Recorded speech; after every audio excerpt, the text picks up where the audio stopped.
As sports history fans, we often reminisce about the legends. Willis Reed limping onto the NBA Finals court, Curt Schilling's bloody sock, Kerry Strug's courageous dismount, and so many more. These moments often define sports history. But what about the countless injuries that did not become legends, or careers that were derailed due to inadequate care? That's where this episode's sponsor comes in. Introducing to you, ILP Sports Consultants, your trusted sports injury partner, available 24/7. Brian Maelli at ILP Sports Consultants has over 20 years of experience in the orthopedic and sports medicine industry, and he has worked with athletes across the gamut, from youth to amateurs, professionals, in almost every sport played in the United States of America, accommodating athletes at every stage of their career. This adaptability ensures that ILP services are perfectly tailored to your skill level, no matter where you are in your athletic journey. With ILP, you are in control. Choose the steps that matter most to you. Diagnosis, treatment plan, recovery, or the whole journey. ILP services are tailored to your unique needs. Rushing for care is a common pitfall, leading to future problems. ILP Sports Consultants helps you make the right decisions, ensuring that you receive timely and safe care. And here's a bonus. Brian hosts the Injured List podcast, sharing insights and athlete stories you won't want to miss. Whether you're a concerned parent or grandparent, or an athlete yourself seeking guidance, ILP Sports Consultants is your beacon of hope in sports injury management. Visit ilpsports.com today. That's the letters ilpsports.com. ILP Sports Consultants, where your well-being is the priority and your recovery is the mission. Choose ILP Sports Consultants for a healthier sports journey, helping you get back in the game the smart way.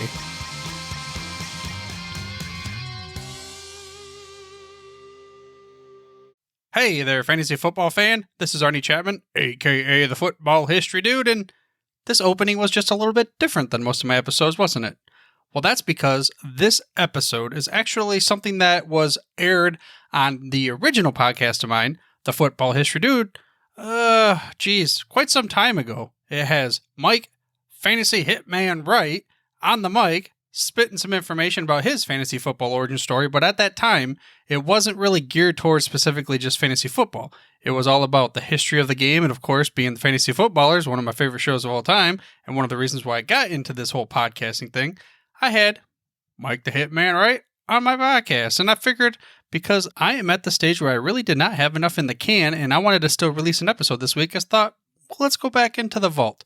So here is Fantasy Football Origin Stories, but it's really the Football History Dude podcast with Mike the Hitman Wright.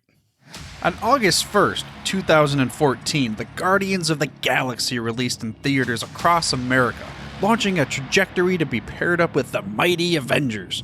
At first, these rookies to the Marvel Cinematic Universe appear to be a bunch of misfits put together that wouldn't even go anywhere.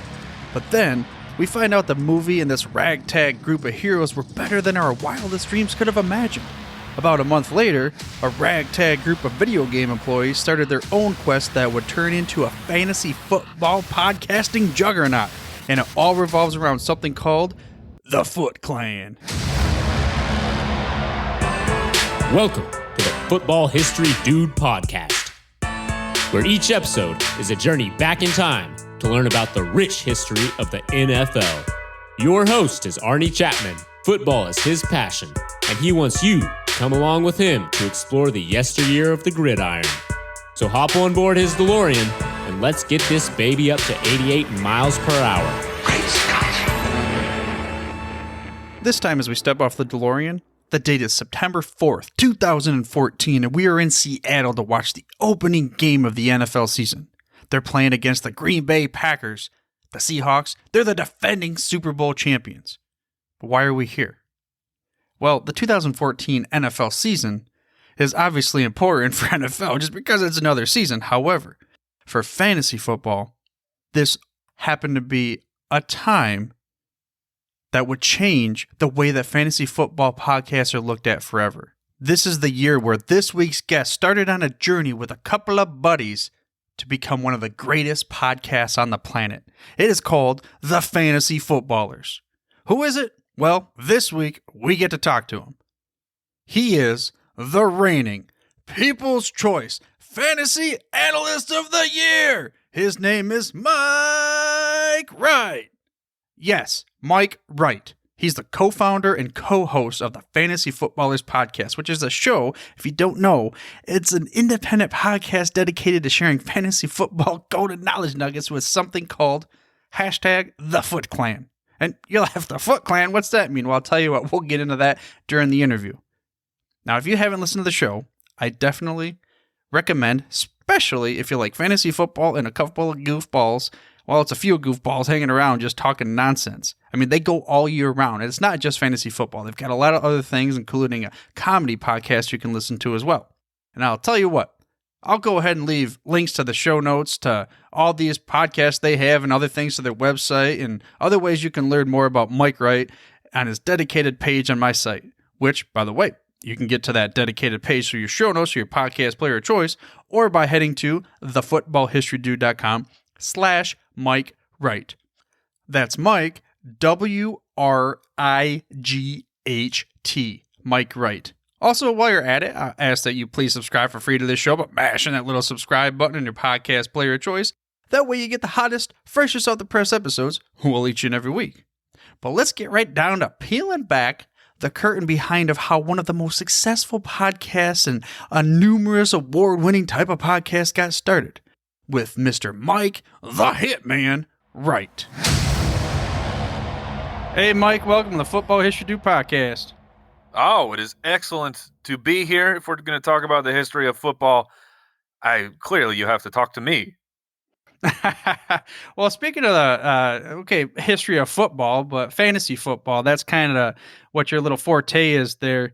Do you remember the moment when you made that transition from I like fantasy football to all of a sudden, bam, I'm obsessed. I got to do it every day. I got to live it. That's my life.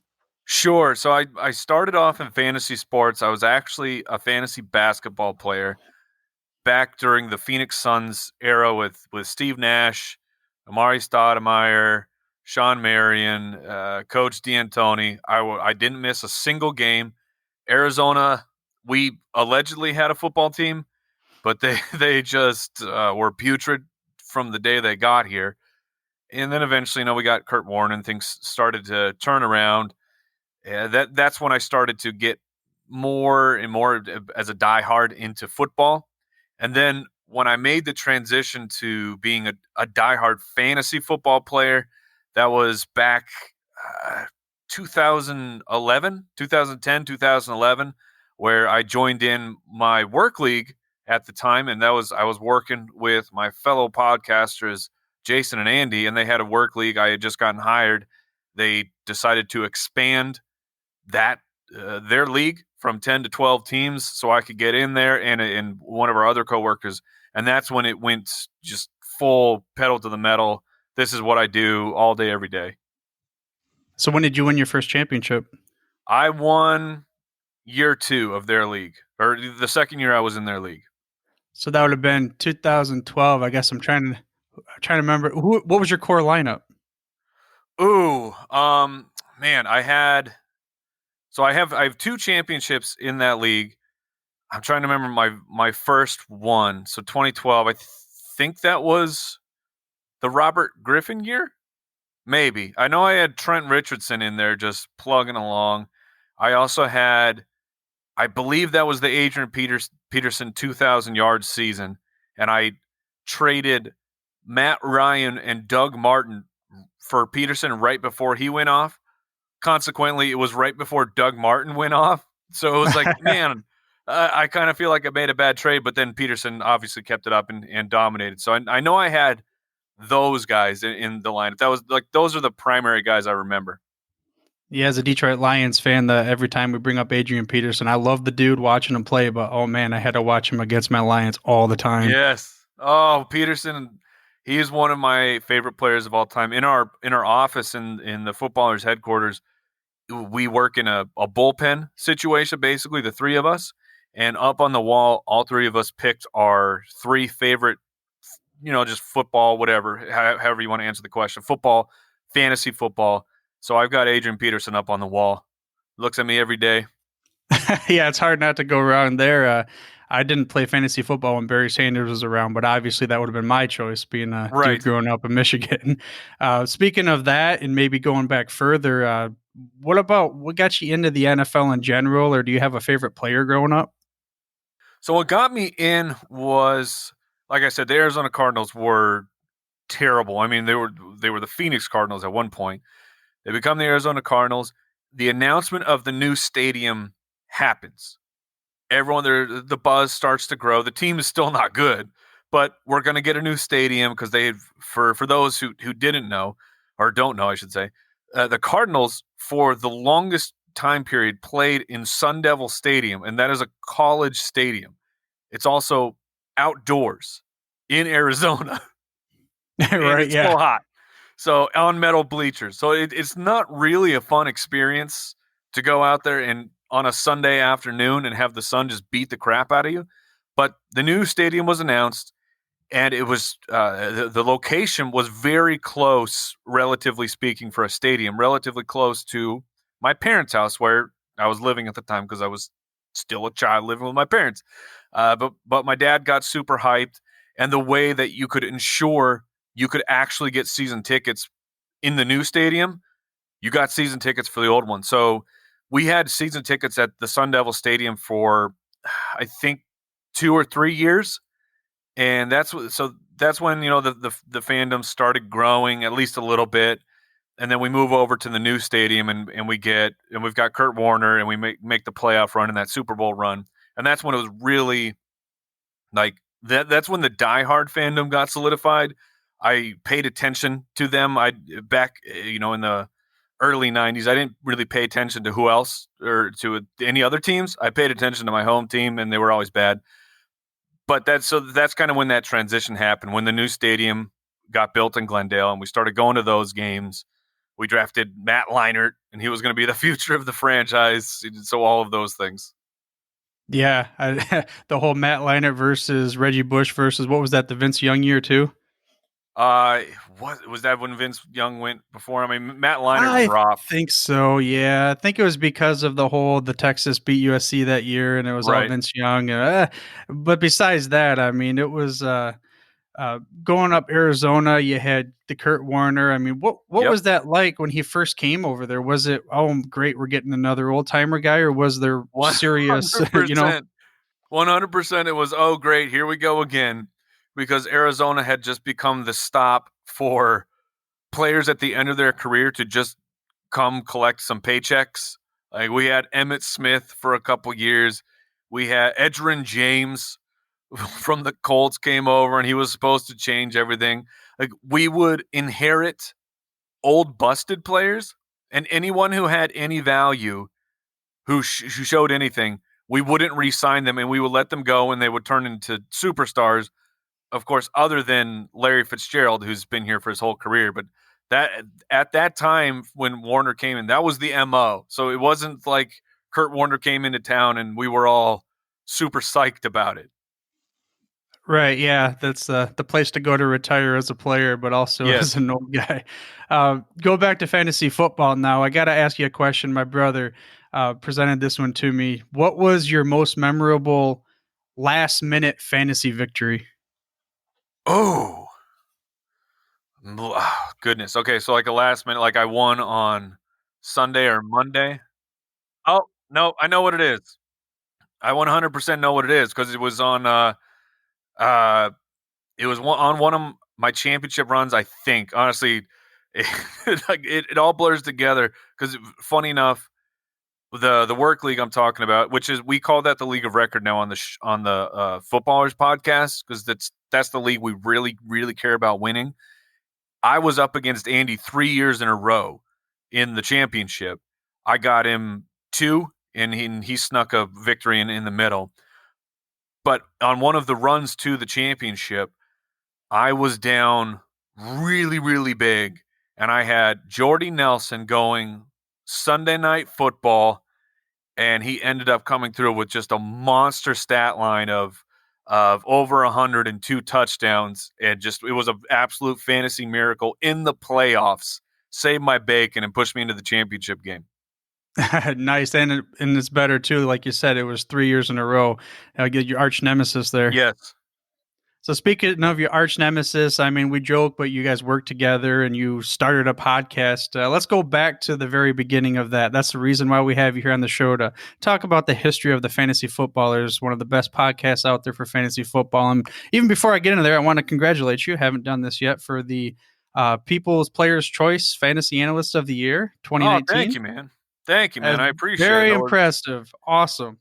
It was pretty awesome, man, because I could see the people out there. I could see the other heavy hitters in the industry on their social medias. They were all going for it, so it felt real good. Our listeners, we affectionately call them the Foot Clan. We always talk about they're undefeated, and this one counted. So it was a win for them as well. But it felt pretty good, man. Getting up there on the stage, being an analyst of the year. Yeah, and I know that every one of the Foot Clan feels the same way for you, and we've gotten to the point where now Foot Clan is just an adjective, for instance. But let's go back again. How do we get to become the Foot Clan? When was the first? Why did you start a podcast? How did you become the Fantasy Footballers? All right, so the origin of the podcast, it goes back to the League of Record, where every year we tried to figure out what can we do for this league to take it to the next level. This was, I mean, when football was around, this was the primary focus. It was a work league, so I think like 75% of the league were in-house, in the office. We're always talking about it. It's the most active league I've ever been a part of. The trades happen all the time. They're fast, they're furious. Superstars get traded all the time in this league, unlike any other league I've been in since. I mean, I've been in a lot of leagues, since I joined that one originally. So one of the years, Andy and I said, well, let's start a podcast for the league, just for this fantasy football league. We already had live drafts every year. People are bringing banners. We're printing custom T-shirts. We had a buddy dress up in suit and tie and read off all of our draft picks like he was Roger Goodell. We every year we tried to find a way to make this league just a little bit more special. And one of the years we decided, let's do the podcast. So once a week on lunch break, we would do a pod where we would look back at the week. How did people do? Try and find, did someone make a really smart decision? Did someone make a boneheaded decision? What was the big trade of the week? And then, and eventually, I mean, it just turned into Andy and I spending 45 minutes or so, spending our lunch break just talking crap about the rest of the league, but just really having a good time. And everyone in the league looked forward to the release of the podcast every single Tuesday. And we thought, well, you know what? I mean, we're doing all right with this, with our audience of 10 other people. Yeah. And we're already spending some time doing this. What if we tried to make a real podcast? Because we had a great job. I mean, don't get me wrong. We were making video games for a living. We were making Facebook games and iPhone games. But there's the allure of, what if you could work one day in fantasy football? Because this was really the passion that drove us. So we thought, okay, let's start this podcast that's forward facing. It's for public consumption. And we did all the, oh, this is exciting. We're starting a new thing. What's our brand? Andy actually searched, or he found like some domains that were available of a couple names that we liked. Ended up on the Fantasy Footballers. We launched our show, and we are just terrible. We are the worst. The show, like, it's nothing like our other show, our show that's just for our league, because I don't know what it is. All of a sudden it was, okay, this is for public consumption. And metaphorically, it was like we put our suits and our ties on and we're business, trying to be so professional with this podcast. And it completely lost the element of just fun. Like, fantasy football is fun. It's a ridiculous game about a game. I mean, it's preposterous that we're even doing it, but we love doing it. So anyways, we do a couple of those, and we're talking with Jason, because Jason's our boss at this time. And he's like, what's going on? Like, this Footballers podcast is nothing like your other one. It's not nearly as fun. So eventually we get it going where we cut loose, we throw away all those preconceived notions of this is what I have to be. If I'm a fantasy football analyst out there for the public, this is who I have to be. This is the public persona that I must become. And we just went back to being ourselves. The show got a little bit better, and that's when Jason said, like after an episode, said, "Guys," I mean, he was talking to Andy. He said, "Andy, look, this show that you guys are doing, I think you have something special." And Andy's like, "Yeah, okay, sure." Jason says, "No, I really think that this show has the potential to be big. This could be a big thing for you guys." And we're like, yeah, sure, whatever. So I think it was, I can't remember the timeline, if it was the next year or whatever. Regardless of that, eventually the company we're at, the video game company, starts to fall apart, deteriorate. People are getting laid off. I got laid off twice from this company, and eventually we're all gone from it. And it's, what are we going to do now? And the three of us, we were still in connection, and we had the podcast, and we said, well, while everyone's trying to figure out what we're going to do, Andy and Jason went to realtor school. I was doing all sorts of different things. Like I was in a touring fair band that we were hillbillies, and we played old classic rock tunes, but in the version of, or we would rearrange them so they're basically bluegrass and country songs. I had a beard oil company. I mean, like I was playing musicals. I was doing all sorts of different ideas. And while we were doing that, it was, let's try and stick with the podcast. Whatever, man. It's probably just us having a little passion project, a little hobby, and people will have their day jobs, and maybe we can do this for fun. And we make this decision. Do we wait and start up this relaunching of the fantasy footballers? Do we wait until training camp, because that's when the public at large really starts to gravitate towards football? Or do we start right now? And right now, the relaunching, we were like just after the Super Bowl had happened. And it was, well, this is a terrible time to start a fantasy football podcast. But we did it anyways. And we were cruising along, doing things. We're doing okay. We were getting some listeners, maybe a couple hundred here or there. And then the draft hits, training camp hits, and we're watching our downloads just start to really, really ramp up. And we get into about July, and it's, holy crap, guys, like with these numbers, this could be a profession. This can actually be a business. We can maybe pay our mortgages by doing this podcast and this fantasy football business. And we knew but to get to that point, we have to go to 5 a week. When August hits, we have to do a show every single day, and try and compete with, ESPN and CBS, be this independent voice that's outside of the big networks. So we make that decision. Honestly, it's kind of a blackout period of, I don't really know how all three of our families survived those first few months, because we didn't take a single dollar from the fantasy footballers for months. I mean, for months, we're all just scraping by, living by the seat of our pants, with burning through the savings accounts. And then, but eventually we start getting some advertisers, things start coming together. The listeners are still coming in. The listeners are enjoying the show.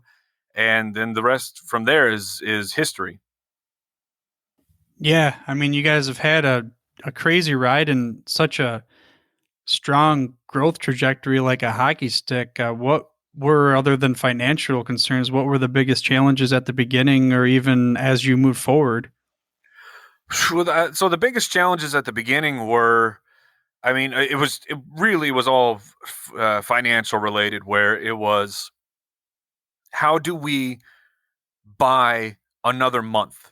How do we buy another month of revenue that all of us can buy groceries for our children? Because we all all of us are married, all of us have 3 kids. So this isn't just like we're batching it up, doing a podcast. If it doesn't work, no big deal.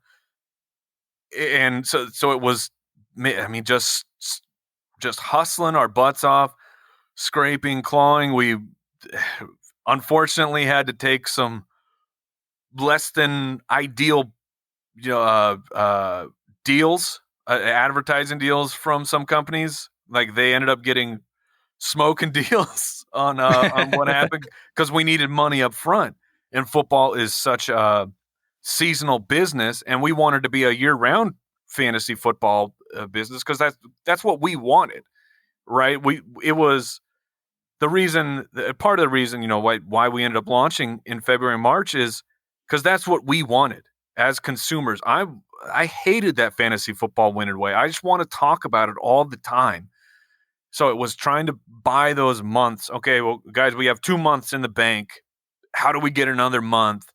And just looking at things like that. And then actually we got pointed towards Patreon, and Patreon became a huge factor in us being able to stabilize the business. Listeners could come in, they could help support the show financially. We're giving them extra stuff.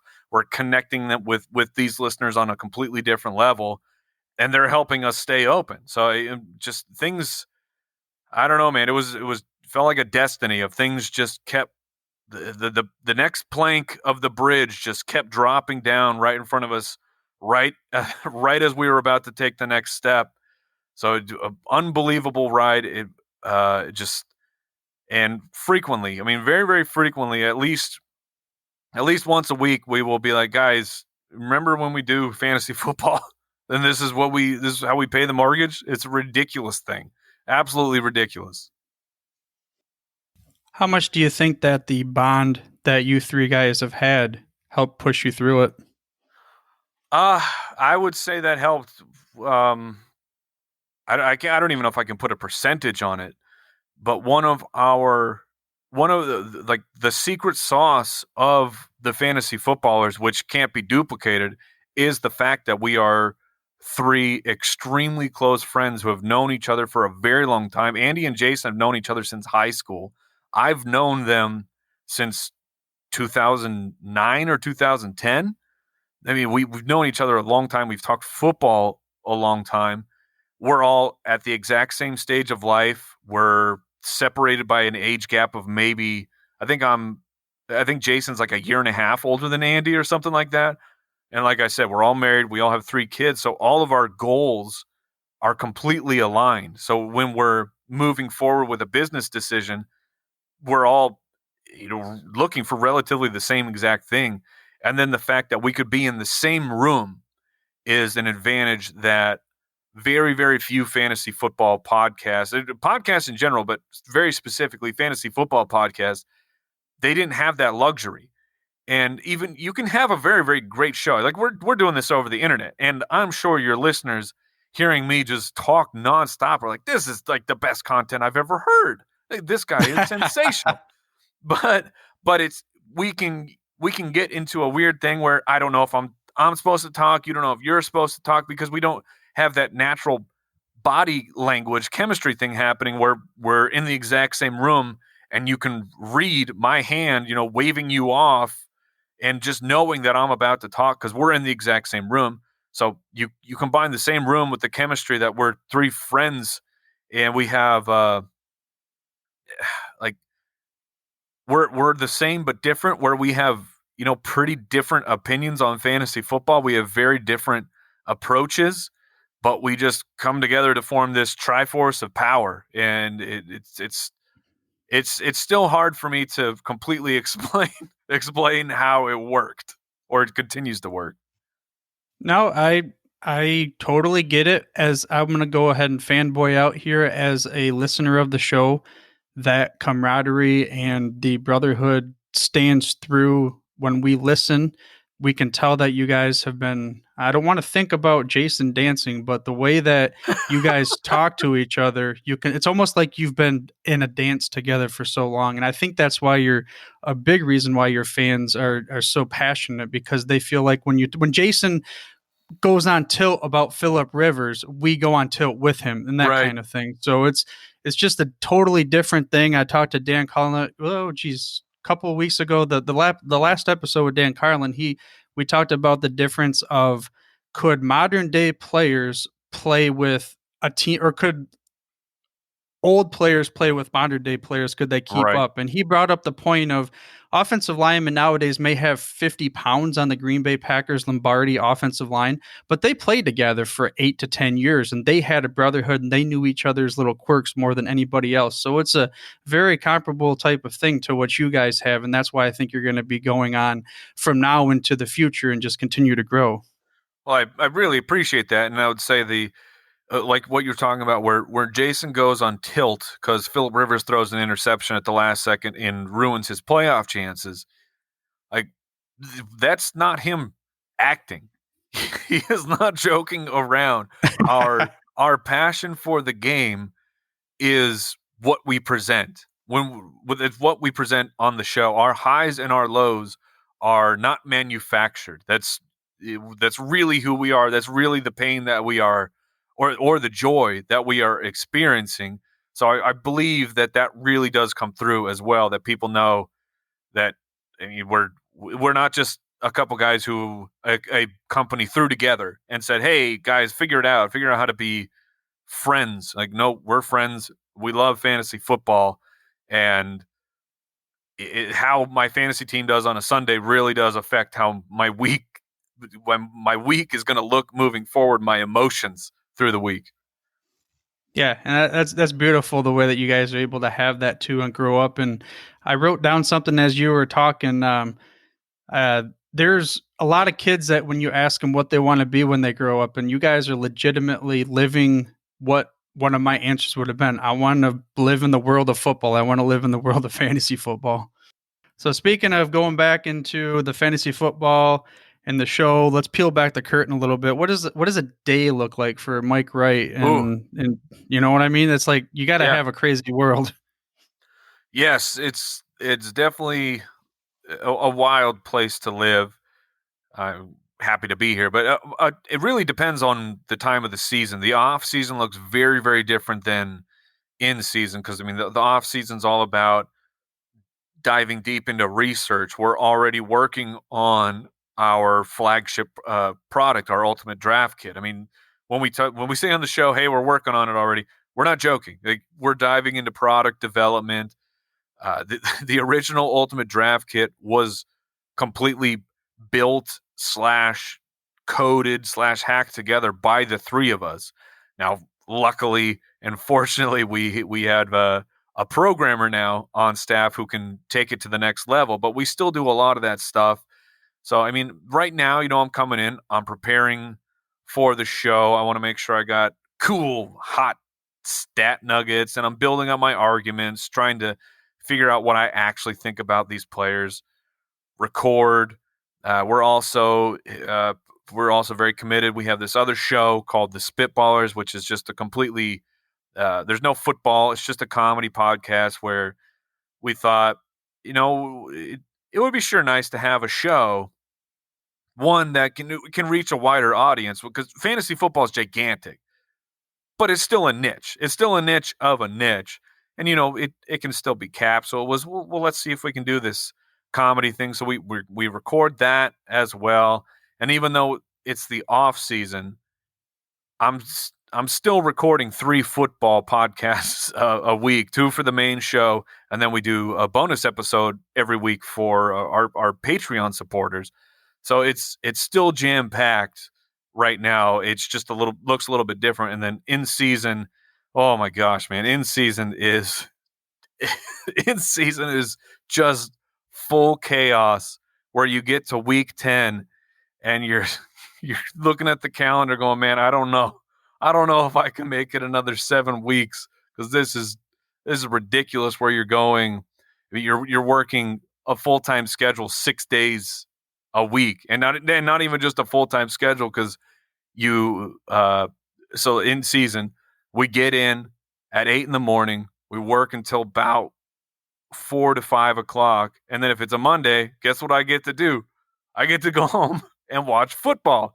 So my work day on Monday is actually like a 17-hour, 16-hour day or something like that. So obviously not complaining, just saying that it's a lot of work for a business where when you tell people what you do, they frequently ask, well, what do you actually do for work? Right. Yeah. I mean, you're to your point there. You can't necessarily turn off where I can in my day job. I come home. Now I'm doing the podcast. I go back Right. to work. I'm a quality assurance manager. So I can imagine that even though you're watching a game for enjoyment, now you're, oh, okay. Oh, man. I said that guy was going to do good. And oh, man, he just had threw a pick. So I could imagine that being part of it. What you also, so when do you record your drops for the show? So the drops, I mean, I do all those at home. They aren't as frequent anymore. And by drops, for people out there who don't know what my man's talking about, like our audio transitions. My background is a musician. If you had asked 10-year-old Mike, what's he going to be? I would have said, I'm going to be a world famous rock star. So the music was my original passion. So I make the audio drops, the transitions, and I sneak those in probably at, I don't know, like 10 p.m. after I've gotten the kids to bed.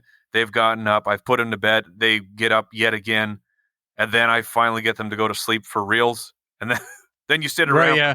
Then you sit around for 30 minutes making sure that they actually fell asleep. Then I go sneak into the office and record the drops. Yeah, that's pretty cool that you could bring that personal touch to a show. And another thing that, speaking to your wish or dreams of being a rock star and the touring life, it's cool that you guys have been able to tour live. And how long have you been doing that for? So we've done. I mean, we did two years of actual like a tour where the first year we did a live show in Phoenix. It was basically is this gonna work? Right? Let's do a test. Do people really want to come out and watch three dudes talk about fantasy football up on a stage and record their podcast? And it was an overwhelming response of, yeah, people do. They want to be a part of it. And the live shows really, really are special to me because it's a blending of the world I thought I was going to be in with the world that I currently live in, where when you're doing a podcast, and you know this, but you know that people are listening, but they don't exist. Like they're just it's a number that says, oh, someone downloaded your podcast, but you don't get that face-to-face interaction with actually performing live to people. So that is very, very fulfilling to me when we get to go up on the stage, do our fantasy football thing, and interact with the crowd. It's an absolute blast. But so Arizona worked, and then we ended up going on a 5-city tour the next summer, and then a 5-city tour the next summer again. And it was tons of fun. I can't believe the amount of people who would come out. I can't believe. So at the end of every show, we would do not like a full meet and greet, but we would do a photo op where it's like, hey, if you want a picture with us, if you want us to sign something, we're going to be here. So let's do this. And I mean, we had multiple times where that line ended up being over an hour long. People would wait, which is just, I mean, that's a wild experience. That's a wild feeling to know that someone will stand in a line for an hour just to shake your hand and take a quick picture. So like the live tour, what it has done to push that relationship forward with us and the fans of actually getting to be out there and have direct response, an actual flesh to flesh type of a situation. I think it was a really, really big deal. And on top of that, it just was very, very personally satisfying for me. Yeah, that's you guys put on a good show, and you're family friendly, and that's something that everybody appreciates too, because they can take their kids to the show and they don't have to worry about it. Yep. Yeah, we do strive for that. I mean, we try to, like, I like to consider us the Pixar of fantasy football. I'm a huge Pixar fan, and I love the fact that they have jokes for grown-ups that, like, they go up to the line but like grown-ups get it. Kids aren't understanding what's going on, so we make sure that if I was listening to this podcast, my podcast in the car with my children, which I have a 10, a 9, and a 6-year-old, and if I can listen to this show with my 6-year-old, then we're all good. Yeah, and the same thing with the Spitballers podcast, which we'll be putting links to that in the show notes as well. And you guys always have on there the Would You Rathers. I have a Would You Rather for you. All right, let's go. All right. Would you rather tackle beast mode in his prime, or would you rather try to run through Ray Lewis in his prime? So I'm like, I would die. I mean, both of these scenarios, I end up dead, is what it sounds like. So, but you get $10 million for just that one shot. Well, then I'm going to take it because I'm going to get me that $10 million. Right. Yeah. Which one you taking? I'd rather be the hammer than the nail. So I'm going to try and run through Ray Lewis. It's going to fail miserably, but at least I know that I'm kind of dictating it, I guess. I'm not reacting to what beast mode is doing, and I know what Marshawn Lynch would do to me. I feel like I might be able to at least weasel my way into a situation where Ray Lewis just tackles me. He doesn't completely explode me. But if I'm trying to tackle Marshawn Lynch, I mean, all 4 limbs are just going to shoot off of my body. So I'll go with I'm trying to tackle Ray Lewis, or I'm trying to run through Ray Lewis. All right. Well, either which way, good luck with it. I just recently watched the top 100 plays of the 2010s, and of course, you got to see the beast mode run, and that just every time I watch that, it's unbelievable. That run you're talking about the run against the Saints? Yeah. Yeah, that run is just freaking preposterous. Yeah, I mean, he kind of followed it up against your Cardinals. It wasn't quite the same, but he had Beastquake 2, I guess you can call it. Yeah, and people do. And true story about Beastquake 2, that won me a championship against Andy. Nice. So I'm at that game. And that was the night game, right? That was championship week. That was at night. And the Arizona Cardinals had to beat the Seahawks to have any chance of making it into the playoffs. Like, they have to win this game. I have Marshawn Lynch. I need him to go off. I need him to have a good game so I can secure my fantasy championship. It's this really strange place to be as a football fan. Like, I was literally facing, do I root for my team who, if they lose, they're out of the playoffs, or do I root for the other team who can win me a fantasy championship? I mean, people ask that type of question all the time. I lived it. And then to start that game, if you remember, Marshawn Lynch was nowhere to be found. He was in the locker room. I still don't even know what was going on, but he was in the locker room for quite some time, and it was, where is Marshawn? Nobody knows what's happening. But then eventually he comes in and he beats Quake 2.0, and then I win a championship. So my Cardinals didn't make the playoffs, but at least I won a championship. Right, yeah. Maybe he was in the locker room trying to find the Skittle shortage or something. Maybe. I don't know. You're in the same boat as me. Lions have never won a Super Bowl. Cardinals have never won a Super Bowl. Would you rather take a Cardinals championship or 5 straight in a row League of Record championships? Oh, you have to go with the 5. Because if it's just 1, that's so easy. I'll take the Cardinals Super Bowl. If it's 2, that's still really easy. I'll take the Arizona Cardinals Super Bowl. But 5 straight titles. Oh my gosh.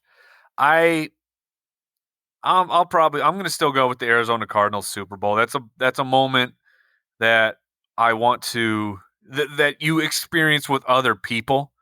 That part of what football is so awesome is that connection where when you're with your friends who are fans of the same team, you are singularly focused on a goal, which is a pretty rare thing for you to be so mind melded with other people of just wanting, you all have the same goal.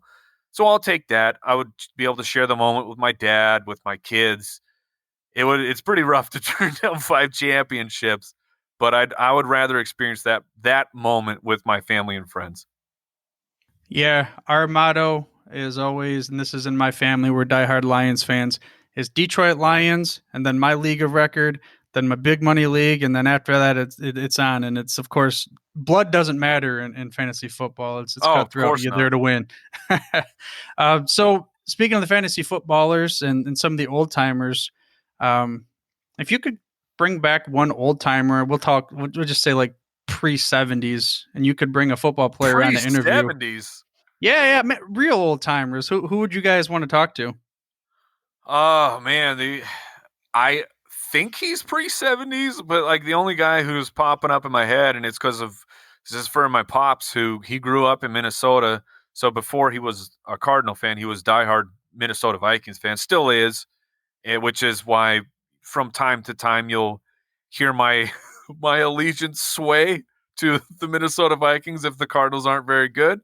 Uh, but the tales I always hear of how awesome Fran Tarkenton was as a quarterback for the Vikings, of like, I mean, being the mobile quarterback, scrambling all over the place, winning games. So that's who I would like to talk to. Well, if you're asking the question for your dad, what question you asking this Fran Tarkenton? Ooh, what question am I asking Fran? Uh, why can't you win one of these Super Bowls, Fran? Yeah, that's Andy Reid's been saying that too. Why can't we just get there more and win it, man? We'll see. I don't even know who I'm picking in the Super Bowl yet. I keep telling everybody I wait till the injury report on Sunday morning, and whoever my monkey knife or my DraftKings lineup is doing, I guess that's who I root for. I have to root for Kansas City. It's a contractual obligation to root against the 49ers. Oh yeah, I guess that's true for you and your division. Yep. Whatever happens, I'm going to root for the red jerseys, I guess. Oh, very nice. So I mean, I guess someone's going to be in white, right? yeah, but of course, when I'm saying this is when they're still in red. They haven't. One of them will be in white as far as the game Yeah. goes. I don't know which one. I'm not sure how they work that out. I don't know. I love the way that they both play different styles, but shoot, I don't know. We'll figure it out when it's. So one of the questions I always ask as we get close here, I'm going to give you the keys to my DeLorean, and you can go back in any point in history. I'll give you one stipulation, two stipulations. It has to be before your lifetime, and you cannot change the outcome. What football moment in all of history you're going to go to? Whew. Okay, so I can't change the outcome. Man.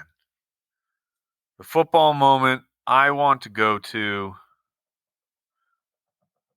That's a great question. Let's see. I mean, I probably would just go back to like the first Super Bowl. I mean, because that seems like if you come back and you're like, hey guys, I was able to go to the first Super Bowl. I mean, you guys are all just a bunch of bandwagoners. I was there before the NFL was actually cool. I was there right after the merger, so I feel like Yeah. that's like a feather in your cap that no one else can take away. Like when people are talking about stories, you just jump in. Did I ever tell you about the time that I was at the first Super Bowl? Pretty awesome. Yeah, not too bad. I shook. Shook Lombardi's hand. Exactly. They're like, well, who do you think's going to win the Super Bowl this year? I'm like, well, that doesn't really matter. What about when I was at the really first Super Bowl? I mean, come on, can we talk about that some more? Yeah, the first Super Bowl. So when I had that episode and I did the research, I didn't realize it until then, and I cannot remember the guy's name, but the tight end for the Packers, and now I have to figure that out again. But he was actually the backup, the guy who actually basically won the game, the MVP. He had like 7 catches for 130 yards or something.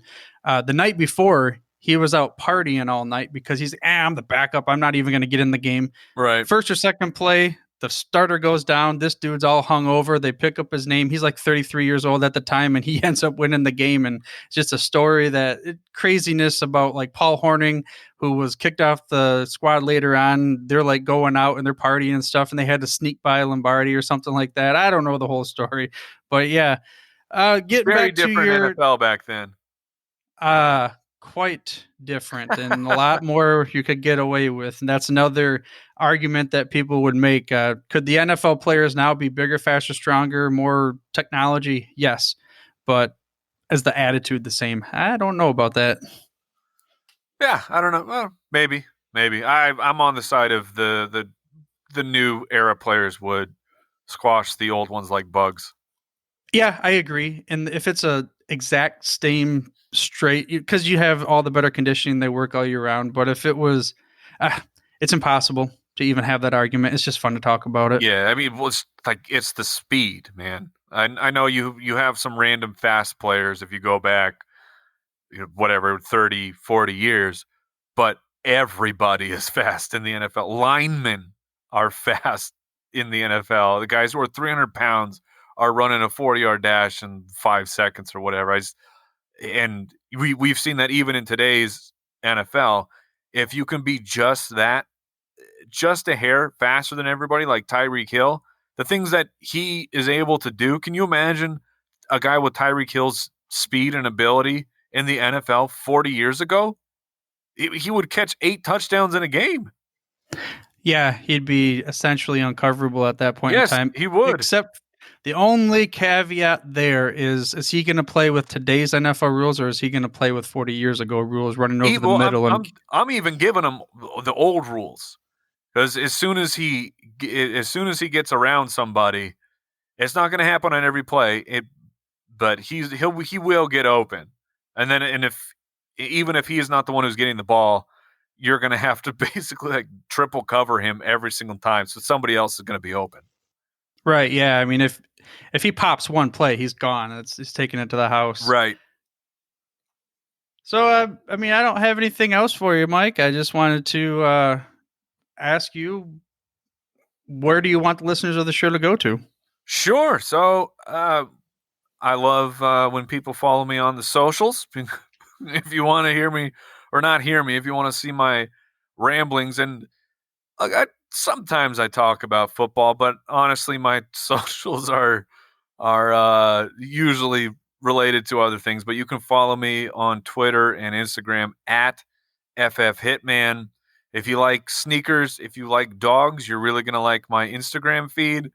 And if you like random factoids and me talking about video games, you'll like my Twitter account. And then the fantasyfootballers.com, that's our home base for everything for the podcast.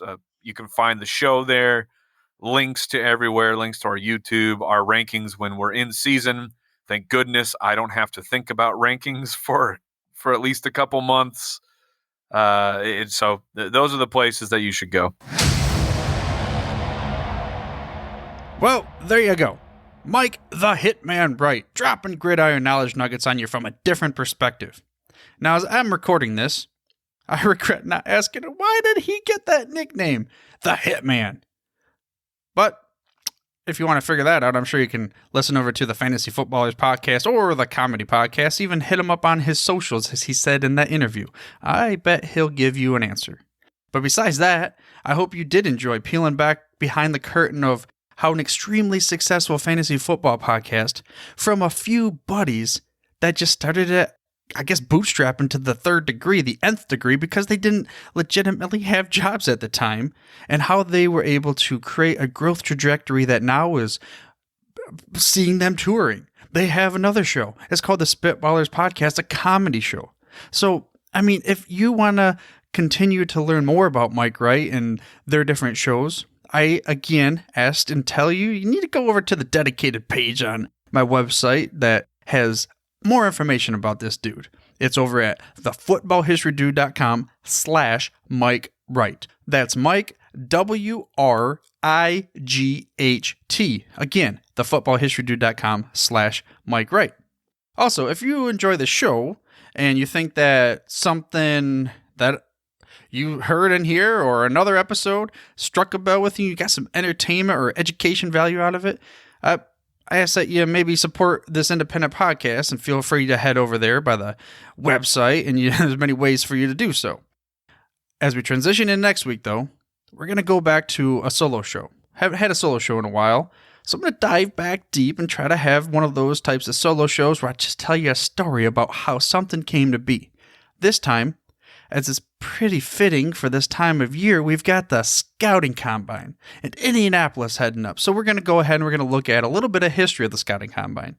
Then the following week, we're going to talk to Chris Landry from Landry Football. He's a former scout and coordinator of the NFL Scouting Combine, so he's going to go ahead and give us a unique perspective of the process.